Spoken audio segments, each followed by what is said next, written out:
حضرت امام اعظم کے حالات شریفہ۔ اکثر لوگ آپ کو امام اعظم یا امام ابو حنیفہ کے نام سے جانتے ہیں، جبکہ آپ کا اصل نام نعمان ہے اور کنیت بیٹی کے نام پر ابو حنیفہ اور لقب امام اعظم ہے۔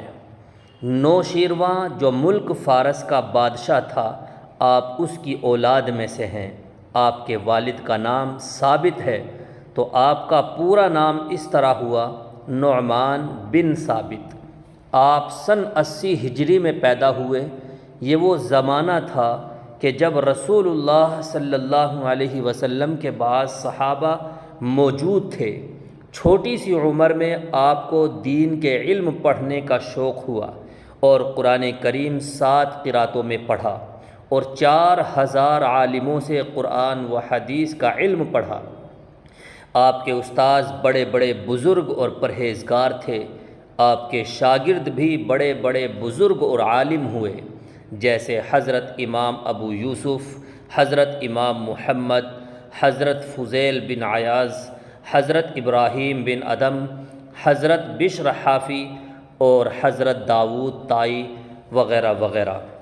حضرت امام اعظم رحمۃ اللہ علیہ کی سب سے بڑی بزرگی یہ ہے کہ آپ نے امام الانبیاء حضرت محمد مصطفیٰ صلی اللہ علیہ وسلم کے کئی صحابہ سے ملاقات کی، آپ کی زیارت ہوئی، اور جس شخص نے مسلمان ہونے کی حالت میں حضور پر نور صلی اللہ علیہ وسلم کے صحابہ کو دیکھا، اس کو تابعی کہتے ہیں۔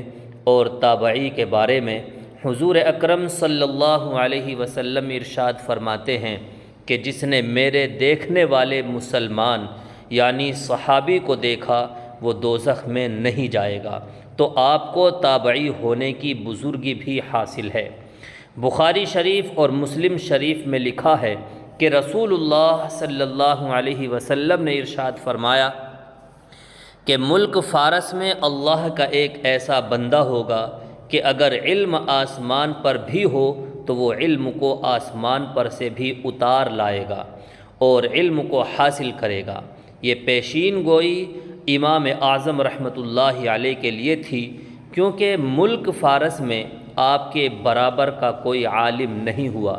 یہ خاص بزرگی بھی آپ کو حاصل ہے۔ آپ کی پرہیزگاری اور عبادت۔ آپ کی وفات کے بعد حضرت حسن بن عماد جو اس وقت بہت بڑے بزرگ تھے، آپ کو غسل دیتے ہوئے انہوں نے فرمایا کہ آپ پر اللہ کی رحمتیں ہوں کہ آپ 30 برس سے ہمیشہ روزہ رکھتے رہے اور 40 برس تک عشاء کے وضو سے آپ نے صبح کی نماز پڑھی اور ساری رات نفل نمازوں میں قرآن پڑھا، اور اپنی وفات کی جگہ آپ نے 1000 قرآن کریم ختم کیے۔ دوپہر کچھ تھوڑا سا آرام کرتے تھے، باقی ہر وقت علم کے پڑھانے میں لگے رہتے تھے۔ آپ نے 55 حج کیے ہیں۔ حضرت امام شافعی رحمۃ اللہ علیہ فرماتے ہیں کہ میں نے ابو حنیفہ رحمۃ اللہ علیہ سے زیادہ کسی کا علم نہ پایا، اور جس نے آپ کی کتابیں نہیں دیکھی اس کو علم میں کمال حاصل نہ ہوا۔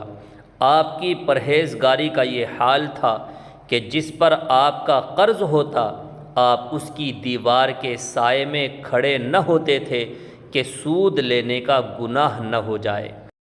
آپ کی بہت سی کرامتیں تھیں، جن میں سے ایک یہ ہے کہ ایک مرتبہ آپ حضور صلی اللہ علیہ وسلم کے روضہ انور پر حاضر ہوئے اور آپ نے آواز سے فرمایا السلام علیک یا سید المرسلین۔ اس وقت روضہ انور سے جواب آیا وعلیک السلام یا امام المسلمین۔ اس وقت ہزاروں آدمی وہاں موجود تھے، سب نے یہ جواب سنا، اور اس وقت سے آپ کی عزت اور شہرت بڑھ گئی اور تمام دنیا میں امام اعظم مشہور ہو گئے، اور تمام زمین پر سب سے زیادہ لوگ آپ کے مقلد ہو گئے اور آپ کے بتلائے ہوئے مسئلوں پر عمل کرنے لگے۔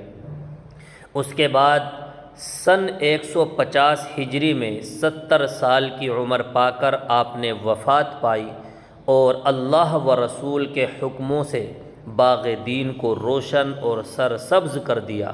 آپ کی وفات شریف کی خبر سن کر لوگ اس قدر آ گئے کہ 5 مرتبہ آپ کے جنازے پر نماز پڑھی گئی، یہاں تک کہ 50,000 آدمیوں نے آپ کے جنازے پر نماز پڑھی۔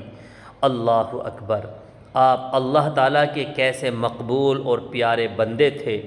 بغداد میں ایک بادشاہ نے آپ کی قبر شریف پر گنبد بنوا دیا تھا اور قریب ہی ایک مدرسہ کھلوا دیا تھا۔ بغداد میں یہ پہلا مدرسہ تھا۔